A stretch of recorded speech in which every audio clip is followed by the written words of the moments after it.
Hey gang, how you going? I hope you're well this week. I want to continue the discussion we had last week about intuition, and just to revise what we talked about.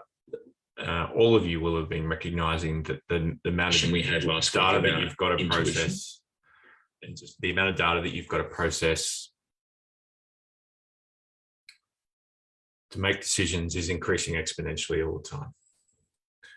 And where that leaves you with is the reality that you're never going to probably have all the information you need to make the big decisions. Small decisions, yes, to tweak this, do this, yes, that's fine.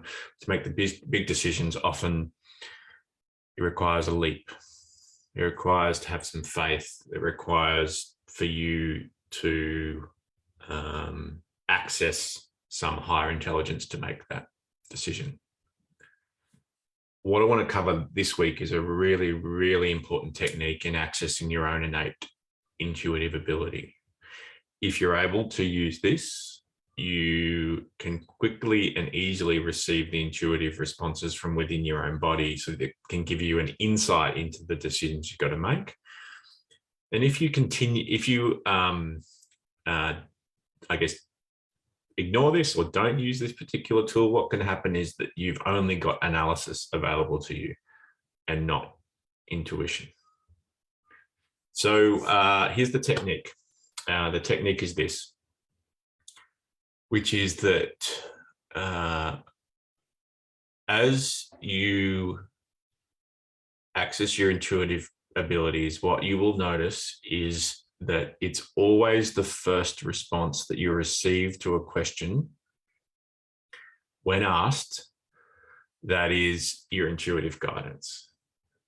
So what you'll need to do is practice this and experience this for yourself.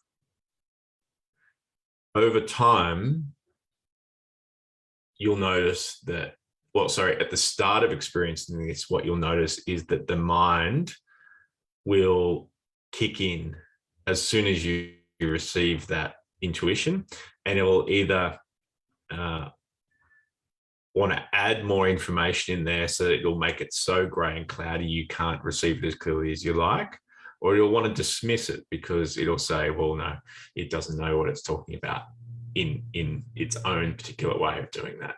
All right. This is essentially our belief systems overriding our intuition. Because we believe this can't be true, because we believe the intuition doesn't exist, because we believe this is all wishy-washy and woo-woo, whatever it is, it's our belief system overriding our intuitive response. So this takes practice, right? And it takes persistence to listen. But the gold is in listening to that first response that comes back.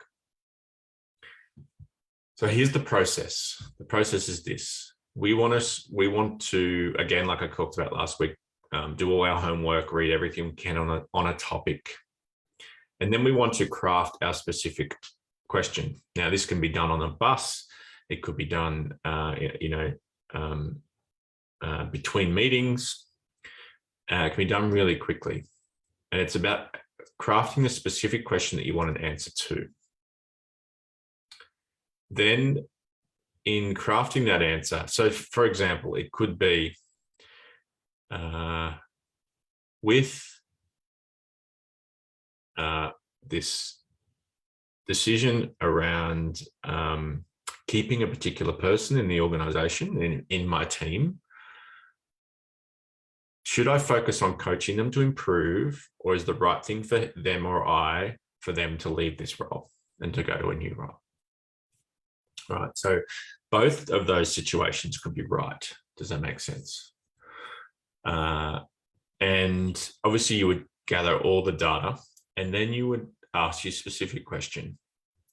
And then what you would do is, instead of thinking about it, you then would go into your body, not into your head. So into your heart and into your gut.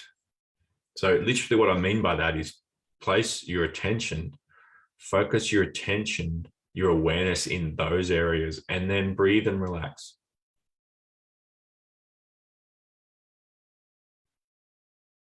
And what you're listening for is the first response. It'll either come out of your heart or it'll come out of your gut. And it'll be an energy shift in some way. Now, an energy shift is basically just an awareness of something changing, something occurring. It may come as words. It might come as a picture.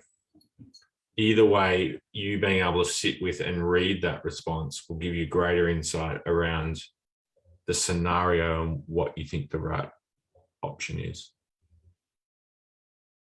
Okay. So, like I said last week, this takes practice. It won't come straight away. It'll take some persistence to apply this to the different situations you're in. But if you do, if you do persist and if you do practice, what you'll find is you're able to access a greater level of decision-making power and not be constrained by the belief systems of the mind. In doing that, you'll be able to make harder decisions faster in scenarios where multiple scenarios could be right. When I say harder decisions, more complex decisions. I hope that's been useful. And I would love to hear how you applied this. Look for some situations you can apply it to straight away, and then let me know how you go. Would love to hear how you go and how it helps. Love your work. Have a great week. See you next time. Cheers.